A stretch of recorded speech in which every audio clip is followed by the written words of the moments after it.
Hello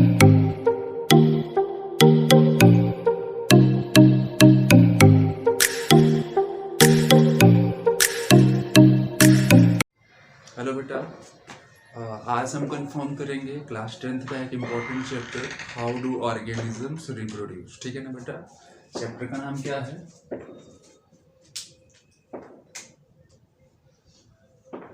how do organisms reproduce. ठीक है ना, ध्यान रखेंगे। तो चैप्टर का नाम है हाउ डू ऑर्गेनिज्म रिप्रोड्यूस। मतलब क्या हो रहा है यहाँ पे कि मेनली हम बात करेंगे रिप्रोडक्शन के बारे में। चूंकि सिंपल सी बात है, how do organism reproduce, organism जो है वो रिप्रोड्यूस कैसे करते हैं। रिप्रोड्यूस मतलब अपने जैसे ऑर्गेनिज्म कैसे बनाते हैं, तो by the process of reproduction. तो बेटा हम यहाँ पे किसे कंफर्म करेंगे? रिप्रोडक्शन के बारे में। हम इस रिप्रोडक्शन को यहाँ पे आज प्रॉपरली समझेंगे। ठीक है।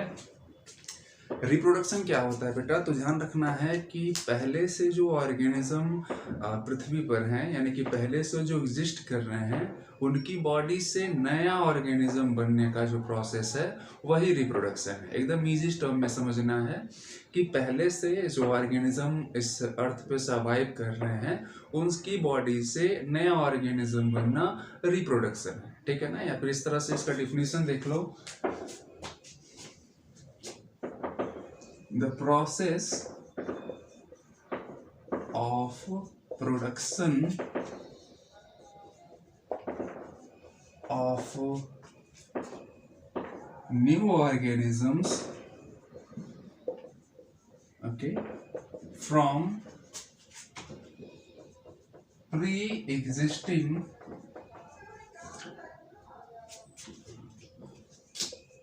organisms of their same kind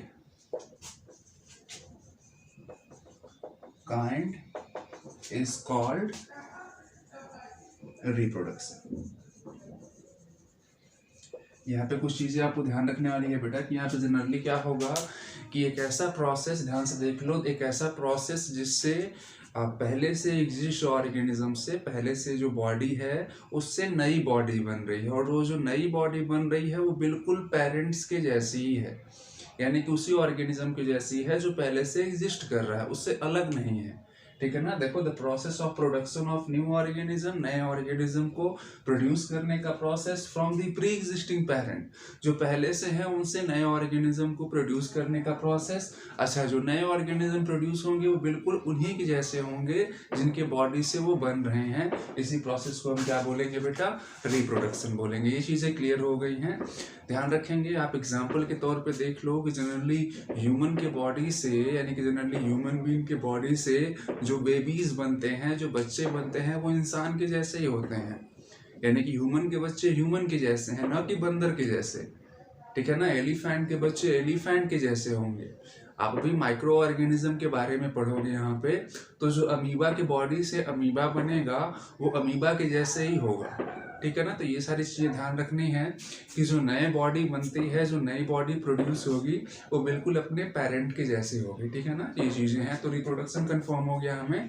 reproduction एक ऐसा प्रोसेस है जिसमें क्या करते हैं कि पेरेंट जो है वो नए ऑर्गेनिज्म को प्रोड्यूस करता है, और नया ऑर्गेनिज्म जो कि प्रोड्यूस हो रहा है वो बिल्कुल अपने पेरेंट के जैसे अब कैरेक्टर को कैरी करेगा। ठीक है ना। ये सारी चीजें, चलिए आगे देखते हैं। अब यहाँ पे हम थोड़ा सा कंफर्म कर लेंगे रिप्रोडक्शन के टाइप को। ध्यान रखना है बेटा, रिप्रोडक्शन के टाइप को हम यहाँ पे मेनली किसकी बात करेंगे? प्रोसेस की ही बात करेंगे। यानी कि जो रिप्रोडक्शन का प्रोसेस है वो मेनली दो तरह से होता है। ठीक है ना। जो रिप्रोडक्शन का प्रोसेस है वो मेनली दो तरह से होता है। चूंकि रिप्रोडक्शन खुद एक प्रोसेस है, तो जब हम उसके टाइप की बात करेंगे तो दो अलग अलग तरह के टाइप होंगे। यानी कि हो रहा है रिप्रोडक्शन ही, बनेंगे नए ऑर्गेनिज्म ही प्री एग्जिस्टिंग बॉडी से, लेकिन तरीके अलग होंगे। तो बस हम यहाँ पे बात करेंगे किस चीज की, कि जो रिप्रोडक्शन है वो कितने टाइप से होता है। तो मेनली बेटा दो टाइप से होता है। कौन कौन सा टाइप है? एक को हम बोलते हैं एसेक्सुअल रिप्रोडक्शन, ठीक है ना, और दूसरे को हम क्या बोलते हैं? Sexual reproduction. इस चीज का ध्यान रखेंगे, एसेक्सुअल रिप्रोडक्शन और एक को क्या बोलते हैं, sexual reproduction.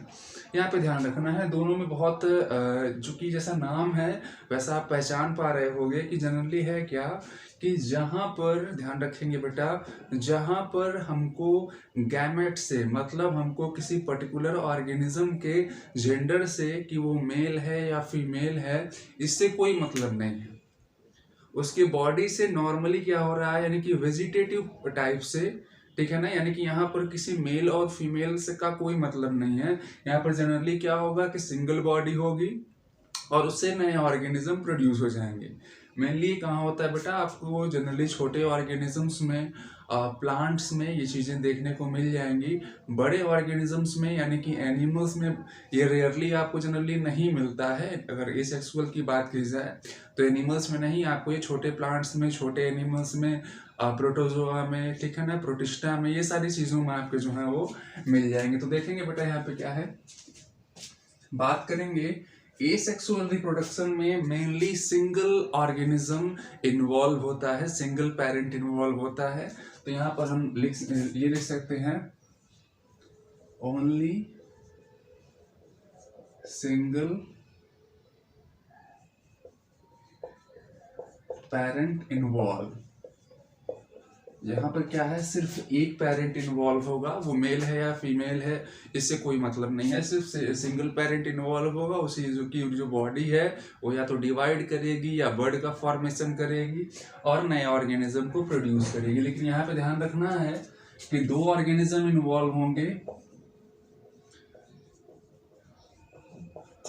To parents involve with opposite sexes, ठीक है ना बेटा। यहाँ पर जनरली क्या होंगे, सेक्सुअल रिप्रोडक्शन में दो पेरेंट्स बने इन्वॉल्व होंगे और दोनों पेरेंट्स जो है अलग अलग जेंडर के होंगे, यानी कि एक मेल होगा और एक फीमेल होगा, ठीक है ना। ऐसा क्यों है, क्योंकि दोनों जो पेरेंट्स हैं वो अलग अलग गैमेट प्रोड्यूस करेंगे। इसे भी हम कंफर्म करते हैं। देखो गैमेट क्या होता है, जैसे मेल जो होते हैं, मेल में गैमेट वो सेल होते हैं जो रिप्रोडक्शन के लिए रिस्पॉन्सिबल है, ठीक है ना। ध्यान से देख लो गैमेट क्या होता है। जैसे देखो होता क्या है ना कि बॉडी में स्पेशल तरह के सेल बनते हैं, मेल और फीमेल की बॉडी में स्पेशल तरह के सेल बनते हैं जो रिप्रोडक्शन में पार्टिसिपेट करते हैं। मेल की बॉडी में क्या बनता है, स्पर्म बनता है, मेल के बॉडी में बेटा स्पर्म बनता है, और फीमेल के बॉडी में क्या बनता है, ओवम बनता है, जिसे आप एग सेल भी कह सकते हो, ठीक है ना, जिसे हम एग सेल भी कह सकते हैं। तो यही ओवम और यही स्पर्म और यही ओवम जब आपस में फर्टिलाइजेशन इनका होगा, यानी कि दोनों जब आपस में फ्यूज करेंगे तो यहाँ पर जाइगोट बनेगा और यही जाइगोट जो है वो आपका एम्ब्रियो में कन्वर्ट हो जाएगा और फिर ये एम्ब्रियो एक नए ऑर्गेनिज्म में कन्वर्ट हो जाएगा, ठीक है ना। तो यहाँ पे ध्यान रखेंगे कि सेक्सुअल रिप्रोडक्शन में दो पेरेंट होंगे, दोनों अपोजिट जेंडर के होंगे। ऐसा क्यों हो रहा है, क्योंकि दो अलग अलग जो पेरेंट हैं वो अलग अलग गैमेट प्रोड्यूस करेंगे। गैमेट क्या है, तो गैमेट ही वो सेल है जो रिप्रोडक्शन में पार्टिसिपेट करता है। मेल कौन सा गैमेट प्रोड्यूस करता है, स्पर्म, और फीमेल क्या प्रोड्यूस करती हैं, ओवम या फिर एग सेल, ठीक है ना। ये चीजें हैं, ये चीजें आपको यहाँ देखने के लिए नहीं मिलेंगी क्योंकि यहाँ पर सिंगल पेरेंट इन्वॉल्व है। तो यहाँ पर किसी प्रकार का कोई गैमेट के बनने की कोई जरूरत नहीं है क्योंकि यहाँ पर गैमेट का कोई वर्क नहीं है, ठीक है। यहाँ पर जनरली वेजिटेटिव बॉडी से इसको हम रिप्रोडक्टिव सेल कहते हैं, और बॉडी के अदर जो सेल हैं जैसे मान लो बोन सेल, ब्रेन सेल, यानी कि जिसे आप न्यूरॉन्स कहते हो, ठीक है ना, यानी बॉडी के अदर जो सेल हैं वो वेजिटेटिव सेल कहे जाते हैं और स्पर्म और ओवम को रिप्रोडक्टिव सेल कहते हैं। यहाँ पर क्या होंगे, आपके रिप्रोडक्टिव सेल इन्वॉल्व होंगे, लेकिन यहाँ पर रिप्रोडक्टिव सेल का कोई काम नहीं है। यहाँ पर वेजिटेटिव सेल से या फिर वेजिटेटिव बॉडी से ही नया ऑर्गेनिज्म बन जाता है, ठीक है ना बेटा। चलिए आगे देखते हैं बेटा। एसेक्सुअल रिप्रोडक्शन जो है बेटा ये क्या है, जनरली एक शॉर्ट टर्म का प्रोसेस है, यानी कि यहाँ पर शॉर्ट टाइम पीरियड लगता है, ठीक है ना। यहाँ पर जनरली क्या होगा कि जो बॉडी है वो कम समय में डिवाइड करके और नए ऑर्गेनिज्म को प्रोड्यूस कर देती है। आगे जब हम पढ़ेंगे तो आप देखोगे अमीबा में क्या हो रहा है, बाइनरी फिजन हो रहा है, प्लाज्मोडियम में मल्टीपल फिजन हो रहा है, हाइड्रा में ईस्ट में बर्डिंग हो रहा है। तो ये बहुत ही शॉर्ट टर्म का प्रोसेस है। लेकिन वहीं अगर सेक्सुअल रिप्रोडक्शन की बात की जाए तो ये एक लॉन्ग टर्म का प्रोसेस है। इसके पीछे रीज़न ये है कि गैमेट फ्यूज करेंगे, उसे आप फर्टिलाइजेशन कहोगे, जाइगोट बनेगा, एम्ब्रियो बनेगा। तो ये एक लॉन्ग टर्म का प्रोसेस है और एसेक्सुअल क्या है, एक शॉर्ट टर्म का प्रोसेस है। ठीक है ना।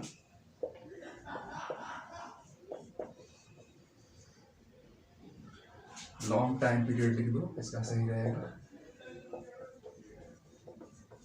ठीक है ना, ये चीज है। दूसरी बात ये है, नेक्स्ट, आपको एसेक्सुअल में वेरिएशन नहीं मिलेगा, नो वेरिएशन। ठीक है, लेकिन सेक्सुअल रिप्रोडक्शन में क्या होगा, आपको वेरिएशन मिलेगा, वेरिएशन फाउंड। ध्यान रखना है ये वेरिएशन क्या है। तो वेरिएशन मतलब होता है बेटा डिफरेंस। किससे डिफरेंस, मान लो ध्यान से देखो, जैसे यहाँ पर पेरेंट एक है, ठीक है ना, सिंगल पेरेंट से ऑर्गेनिज्म बन रहे हैं, चाहे एक से दो ऑर्गेनिज्म बने, तीन बने या एक ही बने, यानी कि सिंगल पेरेंट से, पेरेंट सिंगल है, ठीक है ना, इससे क्या बन रहे हैं, इसके ऑफस्प्रिंग बन रहे हैं। तो जब सिंगल पेरेंट से ऑफस्प्रिंग बनेंगे तो जितने इनके अंदर जितने भी कैरेक्टर होंगे वो एक ही पेरेंट से आए हैं, तो बिल्कुल इन्हीं के कैरेक्टर इनमें आ जाएंगे। यानी कि जो सिंगल पेरेंट है इसी के सारे कैरेक्टर इसके ऑफस्प्रिंग में आ जाएंगे। ध्यान से देखना है इसे, कैसे देखो, यहाँ पर क्या है, पेरेंट जो है आपका सिंगल है, तो इसमें जो डीएनए है, ठीक है ना, डीएनए ध्यान रखना है, डीऑक्सी राइबोस न्यूक्लिक एसिड, ये जेनेटिक मटेरियल है जो इंफॉर्मेशन को, जेनेटिक इंफॉर्मेशन को एक जनरेशन से दूसरे जनरेशन तक लेके जाता है। यानी कि जैसे मैंने बताया था ना, इंसान के बच्चे जो है वो इंसान बन रहे हैं, तो उन बनने वाले बच्चे को बॉडी को कौन कोड कर रहा है कि तुमको इंसान के जैसे ही बनना है, डीएनए। ठीक है ना, डीएनए जो है वो क्या करता है बेटा, उस जेनेटिक इंफॉर्मेशन को एक जनरेशन से दूसरे जनरेशन तक लेके जाता है। ठीक है ना, तो ध्यान रखेंगे कि जैसे देखो यहाँ पर सिंगल पेरेंट हैं, इसी के बॉडी से ये दोनों ऑफस्प्रिंग प्रोड्यूस हो रहे हैं। मैंने नाम रख दिया इसका, मैंने ए रख दिया इसका नाम, इसका बी नाम रख दिया।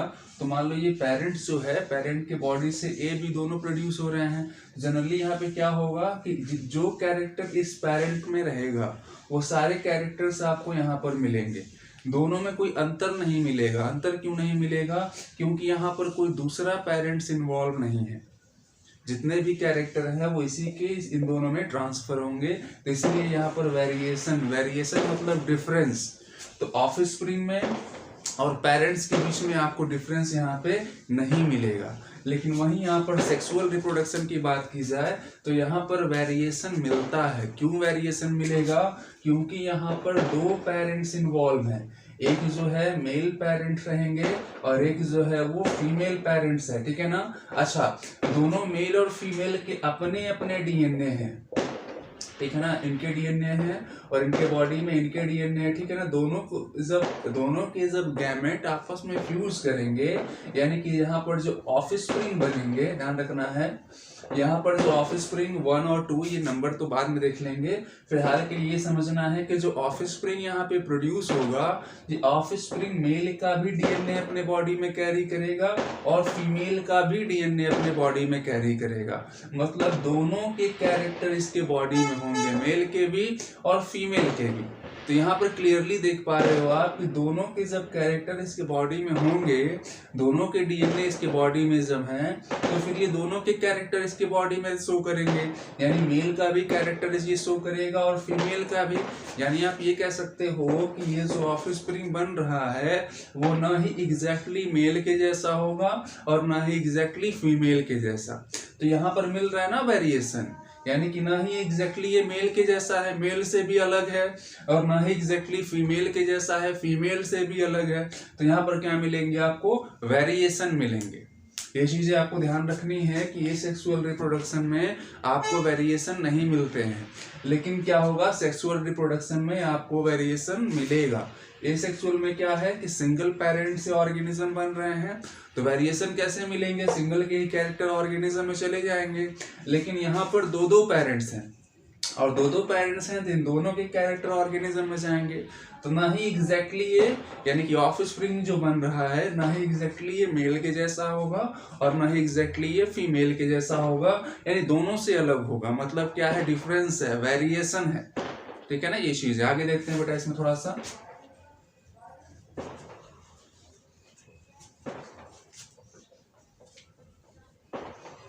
ये कुछ इंपॉर्टेंट टर्म्स हमने एसेक्सुअल और सेक्सुअल रिप्रोडक्शन का देख लिया था। ये चीजें आप लोग को ध्यान रखने वाली हैं, ठीक है ना। 10th में आपके सिलेबस में कुछ इंपॉर्टेंट एसेक्सुअल रिप्रोडक्शन को हम लेके चलेंगे, कुछ टर्म्स हम देखेंगे यहाँ पे। आइए कंफर्म करते हैं, ठीक है ना।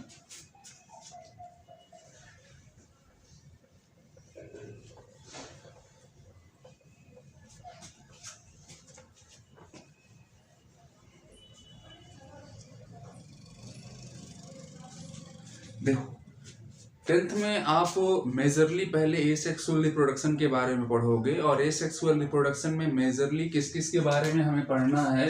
तो फर्स्ट आपका है बेटा फिजन, ओके। उसके बाद क्या है आपका फ्रेगमेंटेशन, ठीक है, रीजनरेशन,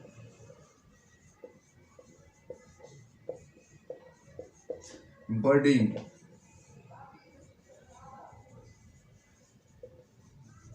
ओके, बर्डिंग, ठीक है। अच्छा, उसके बाद क्या हो जाएगा बेटा, स्पोर फॉर्मेशन, ठीक। यहां पे कुछ और देख लो, वेजिटेटिव प्रोपगेशन,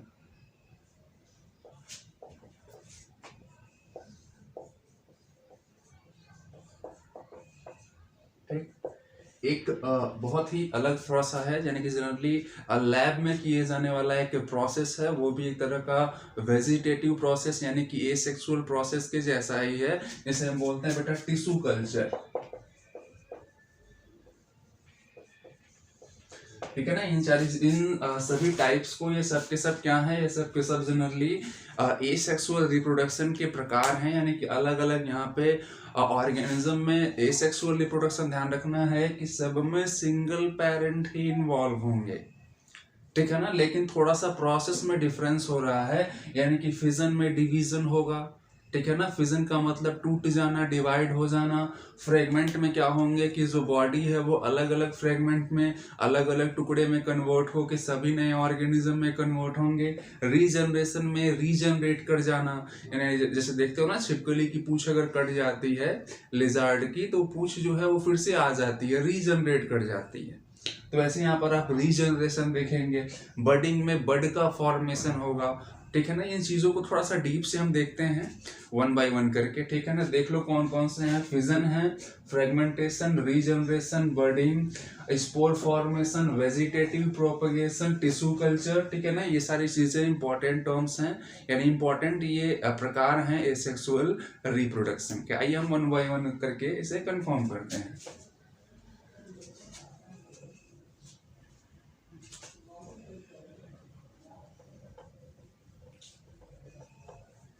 देखो बेटा, हम बात करते हैं यहाँ पे फिजन की। पहले फिजन क्या है, तो जैसे आप लोगों ने पढ़ा होगा फ्यूजन एंड फिजन। जब किसी चीज, छोटे छोटे चीज को, छोटे छोटे ऑब्जेक्ट को हम जोड़ करके जब कोई बड़ा ऑब्जेक्ट बनाते हैं तो हम उसको बोलते हैं फ्यूजन। और जब किसी बड़े ऑब्जेक्ट को तोड़ करके हम छोटे छोटे ऑब्जेक्ट में कन्वर्ट करते हैं तो उसे हम क्या कहते हैं, फिजन। इस चीज का ध्यान रखेंगे कि फ्यूजन और फिजन में डिफरेंस क्लियर है आप लोग को। आप लोग जानते भी हैं इस चीज को कि फ्यूजन क्या है, जब किसी छोटे छोटे ऑब्जेक्ट को हमने जोड़ा, बड़ी चीज बनी, तो वो हो गया बेटा फ्यूजन। और जब बड़ा ऑब्जेक्ट है हमने तोड़ दिया छोटे छोटे ऑब्जेक्ट में, तो वो हो जाएगा फिजन, ठीक है ना। यहाँ पर हम बात करेंगे फिजन की, ठीक है ना। फिजन है क्या, देख लो इसमें होता क्या है मेनली। जैसे फिजन जो है आपके बेटा दो तरह के होते हैं, ठीक है। इसमें देख लेते हैं, थोड़ा सा इसका डिफिनीशन देख लेते हैं।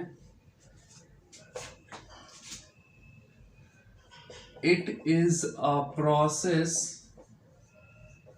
of asexual reproduction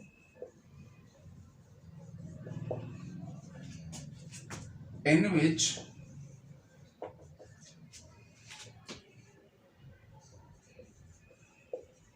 organism's body divide to form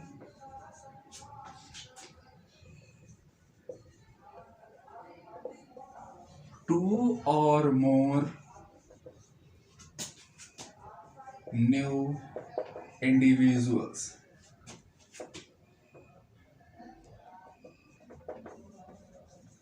यानी कि यहाँ पे क्या होगी बेटा, यहाँ पर जो ये ऐसा प्रोसेस है, एक इस एसेक्सुअल रिप्रोडक्शन का ये मेथड है।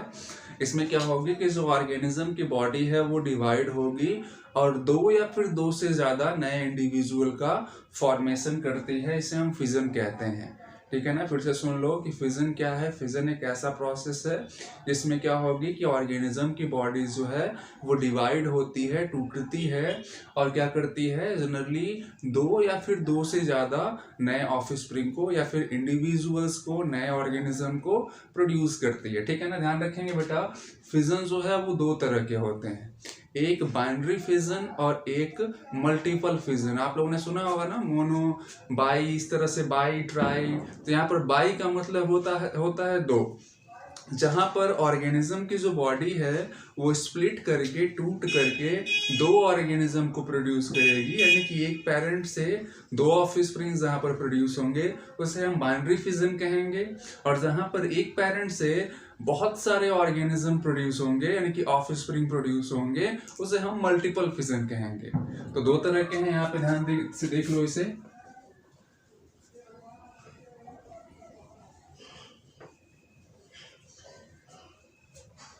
यहाँ पे क्या है बेटा कि जो फिजन का प्रोसेस है, फिजन का प्रोसेस आपका दो तरह का है। एक हो जाएगा बाइनरी फिजन, ठीक है ना, और दूसरा कौन सा हो जाएगा बेटा, मल्टीपल फिजन। एक हो जाएगा आपका बाइनरी फिजन और दूसरा कौन सा हो जाएगा, मल्टीपल फिजन। ध्यान रखेंगे आपके एनसीईआरटी ने बहुत ही अच्छा एग्जांपल दिया है। बाइनरी फिजन के लिए इसने एग्जांपल लिया है अमीबा का, और मल्टीपल फिजन के लिए इसने एग्जांपल लिया है प्लाज्मोडियम का। ठीक है ना, ध्यान रखेंगे कि बाइनरी फिजन और मल्टीपल फिजन को प्रॉपरली एक्सप्लेन करने के लिए एनसीईआरटी ने अमीबा और प्लाज्मोडियम इन दोनों का एग्जांपल लिया है। बाइनरी फिजन को एक्सप्लेन करती है with the help of amoeba. ठीक है ना, इसका एग्जांपल लेकर के, अमीबा क्या है, जनरली दोनों जो क्या है ये आपके प्रोटोजोआ है।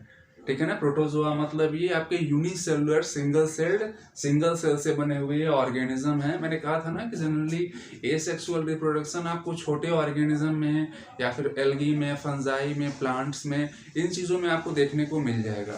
तो यहाँ पे अमीबा क्या है, एक यूनिसेलुलर बॉडी है, एक सिंगल सेल से बने हुए दोनों अमीबा और प्लाज्मोडियम दोनों स्ट्रक्चर हैं। देखते हैं कैसे क्या होता है। पहले हम देखेंगे बाइनरी फिजन को।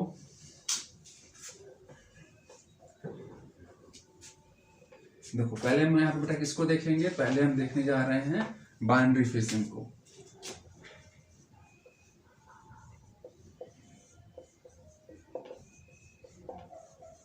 ठीक है ना, चूंकि जैसे नाम से आपको कंफर्म हो जा रहा है, बाई मतलब टू। ठीक है ना, यहाँ पे जनरली जो बाई है, बाई मतलब टू। ठीक है ना, तो ध्यान रखेंगे कि यहाँ पर जो फिजन है, फिजन में क्या होगा कि जो ऑर्गेनिज्म की बॉडी है वो टू पार्ट में डिवाइड हो जाएगी। यानी कि एक ऑर्गेनिज्म से दो नए ऑर्गेनिज्म प्रोड्यूस होंगे। कैसे होंगे देखते हैं यहाँ पे। जैसे मान लीजिए ये आपका अमीबा है। अमीबा का कोई फिक्स शेप तो रहता नहीं है, ये वेरिएबल शेप का होता है। तो ये बेटा क्या है, आपका अमीबा है, और ये इसका जो है बीच में पाया जाने वाला न्यूक्लियस है। होगा क्या कि आप सभी जानते हैं कि कोई ऑर्गेनिज्म तभी रिप्रोडक्शन में इन्वॉल्व होगा जब उसकी बॉडी मैच्योर रहेगी। तो यहाँ पर जो अमीबा है, अमीबा की बॉडी क्या है बेटा, मैच्योर अमीबा है यहाँ पे, यानी कि वेल डेवलप्ड एक एडल्ट यानी कि मैच्योर अमीबा है। ठीक है, तो यहाँ पर मैच्योर अमीबा का क्या होगा कि इसमें सबसे पहले जो न्यूक्लियस है ये डिवाइड होंगे, यानी ध्यान रखेंगे पहले जो है इसका न्यूक्लियस क्या होगा बेटा, न्यूक्लियस डिवाइड होगा इस तरह से। ठीक है, पहले यहाँ पर ध्यान रखेंगे कि न्यूक्लियस जो है वो बीच से अलग होगा, डिफरेंशिएट करेगा। फाइनली क्या हो जाएगा, न्यूक्लियस डिवीजन हुआ और उसके बाद जो साइटोप्लाज्म है, चूंकि ये रीजन जो है वो साइटोप्लाज्म है, बीच वाला रीजन जो है इसमें जनरली इस तरह के डिवीजन को आप जानते हैं, साइटोप्लाज्म डिवीजन को हम साइटोकाइनेसिस कहते हैं। ठीक है, और जनरली इस चीज को ध्यान रखेंगे। और जब न्यूक्लियर का डिवीजन होता है, ठीक है ना, इस चीज को ध्यान रखना है बेटा कि ये जो साइटोप्लाज्म का डिवीजन है इसे क्या कहा जाता है, साइटोकाइनेसिस कहा जाता है। ठीक है ना, देखते हैं यहाँ पे, ये आपका साइटोप्लाज्म है और ये क्या है, न्यूक्लियस। ठीक है, यहाँ पे क्या हो रहा है कि जनरली जो आपका न्यूक्लियस है वो क्या होगा, पहले डिवाइड होगा, ठीक है ना, और उसके बाद ये साइटोप्लाज्म जो है वो डिवाइड हो जाएगा और यहाँ पर हमको 2 नए अमीबा मिल जाएंगे।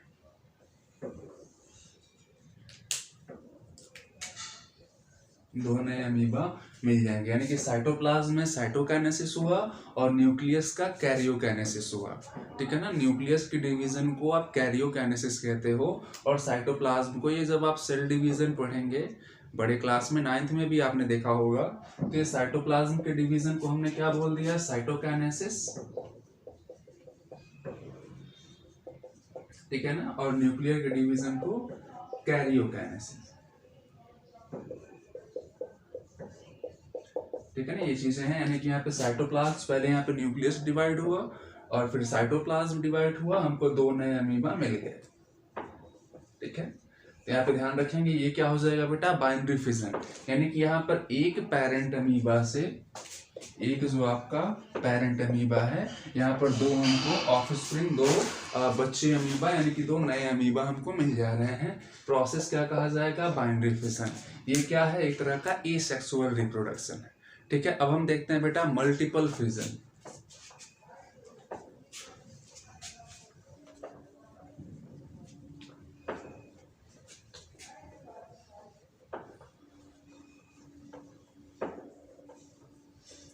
ठीक है, मल्टीपल फिजन देखते हैं बेटा, ये अभी हमने बाइनरी फिजन देखा है, अब हम देखते हैं मल्टीपल फिजन।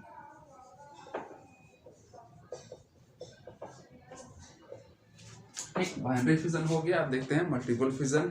तो जैसा किसका नाम है, मल्टीपल मतलब बहुत सारे। तो यहाँ पर जनरली क्या होगा कि एक ऑर्गेनिज्म से बहुत सारे ऑर्गेनिज्म क्या होंगे, प्रोड्यूस होंगे। ये मेनली कहाँ आपको देखने को मिलेगा, प्लाज्मोडियम में देखने को मिलेगा। यहाँ पे होता क्या है बेटा कि यहाँ पर जनरली आपका जो प्लाज्मोडियम है, ठीक है, जो प्लाज्मोडियम है, बात करेंगे यहाँ पे प्लाज्मोडियम की।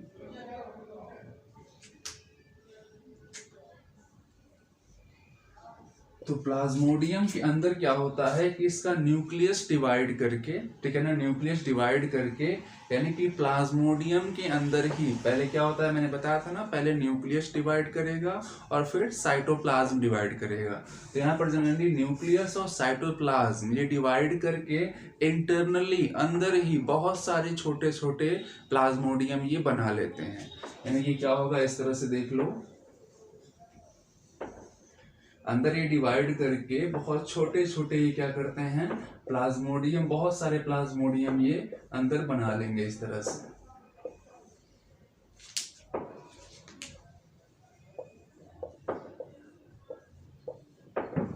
ठीक है ना, न्यूक्लियस और साइटोप्लाज्म डिवाइड करके अंदर क्या करते हैं, बहुत छोटे छोटे ये प्लाज्मोडियम बना लेंगे। और कुछ टाइम बाद जब ये बाहर, यानी कि इसके ये जो लेयर है, ये जो आउटर मेम्ब्रेन है, ठीक है ना, जो यहाँ पे जिसे आप सेल मेम्ब्रेन भी कहते हो, तो ये जो पर्टिकुलर सेल का जो आउटर मेम्ब्रेन है, जब ये बाहर सर्वाइव करने के लायक हो जाएंगे, ध्यान समझना है, मैंने क्या कहा, मैंने कहा कि यहाँ पर ये जो आपका प्लाज्मोडियम है, प्लाज्मोडियम में न्यूक्लियर का डिवीजन होगा, साइटोप्लाज्म का डिवीजन होगा और अंदर जो है बहुत सारे छोटे छोटे प्लाज्मोडियम बन जाएंगे। बनने के बाद जब ये इतने मैच्योर हो जाएंगे कि इस आउटर मेम्ब्रेन के बाहर सरवाइव कर सकें, यानी कि इनके अंदर जब इतनी मैच्योरिटी आ जाती है कि ये इस सेल मेम्ब्रेन जो कि पेरेंट प्लाज्मोडियम का है इससे बाहर सर्वाइव कर सके, तो ये मेम्ब्रेन क्या होती है बेटा, ब्रेक हो जाती है और सबके सब प्लाज्मोडियम बाहर आ जाते हैं। ये दिख रहा है, ये सबके सब प्लाज्मोडियम जो है वो बाहर आ जाएंगे इस तरह से, ठीक है ना। और यानी कि यहाँ पर आप देख पा रहे हो कि एक जो है प्लाज्मोडियम से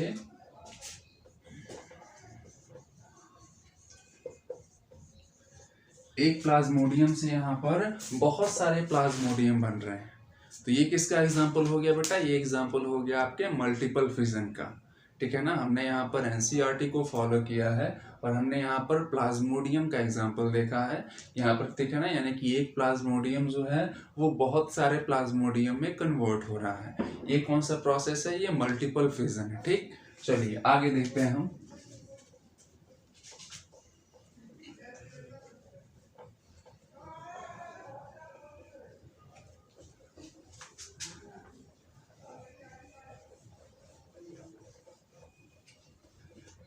ठीक, इसके बाद हम बात करेंगे बेटा फ्रेगमेंटेशन की।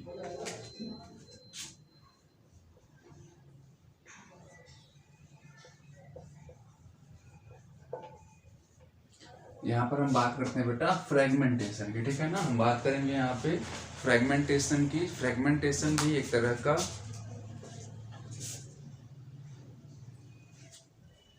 ठीक है, फ्रेगमेंटेशन भी एक तरह का बेटा एसेक्सुअल रिप्रोडक्शन है। यहाँ पे क्या होगा कि जनरली ऑर्गेनिज्म की जो बॉडी है वो अलग अलग फ्रेगमेंट में टूटेगी। फ्रेगमेंट का मतलब होता है पीसेस, टुकड़े में, अलग अलग टुकड़े में अलग अलग फ्रेगमेंट में टूटेगी और सबके सब फ्रेगमेंट जो है एक नए इंडिविजुअल में, नए ऑर्गेनिज्म में कन्वर्ट हो जाएंगे। मैं फिर से बोल रहा हूँ, यहाँ पर एग्जाम्पल हम देखेंगे बेटा फ्रेगमेंटेशन का। फ्रेगमेंटेशन में क्या होता है कि जनरली जो ऑर्गेनिज्म की बॉडी है वो अलग अलग फ्रेगमेंट्स में, बहुत सारे फ्रेगमेंट्स में टूट जाएगी और सबके सब जो फ्रेगमेंट हैं वो नए ऑर्गेनिज्म में कन्वर्ट हो जाते हैं। यहाँ पर हम एग्जांपल लेंगे एक एल्गी का जिसका नाम है बेटा स्पायरोगायरा।